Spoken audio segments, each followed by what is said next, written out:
નમસ્કાર, આપ જોઈ રહ્યા છો સ્પાર્ક ટુડે ન્યૂઝ। વડોદરા શહેરના બિલ ગામમાં કૃત્રિમ તળાવ જવાના રસ્તા પર પાણી ભરાયા। ગણપતિ વિસર્જન કરવા જતા ભક્તોને હાલાકીનો સામનો કરવો પડી રહ્યો છે। રસ્તા ઉપર પાણી ભરાયા છે, ઘણી ગાડીઓ પણ બંધ પડી છે, લોકોને ચાલીને જવું પડ્યું। ગણપતિ વિસર્જન માટે લોકોને ભારે હાલાકીનો સામનો કરવો પડ્યો।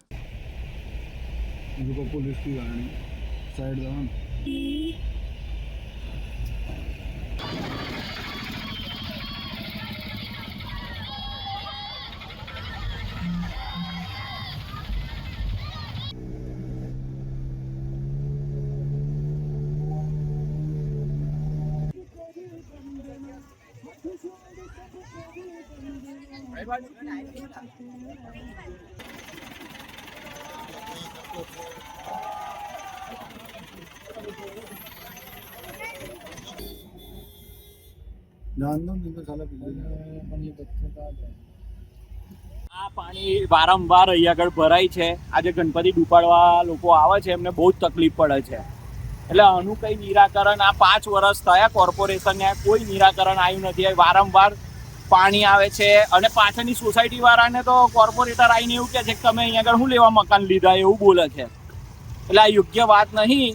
આનું વહેલી તકે નિરાકરણ આવવું જોઈએ। અને આ કોર્પોરેશન આ જે બધું કામ કરે છે ખાલી જેસીબી મારીને જતા રહે છે, કોઈ જાતની કોઈ રોડની વ્યવસ્થા થતી નથી। આજે આ લગભગ 4 દિવસથી આની આ પોઝિશન છે। એમને ખબર છે ગણપતિ ડૂબાડવાના છે, અહીંયા આગળ પાછળ કૃત્રિમ તળાવ બનાવેલું છે, પણ આ પાણી વારંવાર ભરાયા છે અહીંયા આગળ। તો એ લોકોએ કોઈ અત્યારે કોઈ નિષ્કાળજી નહીં। અત્યારે આ પાણી ભરાયું છે તો એ લોકોને આજે ફાયર બ્રિગેડ વાળા અને બધાને અહીંયા આગળ ઊભા રાખવા જોઈએ। પોલીસ વાળા નથી અને ફાયર બ્રિગેડ વાળા પણ નથી। એટલે આ યોગ્ય વાત ના કહેવાય। અહીં આગળ મારું નામ ધવલ પટેલ, બિલ।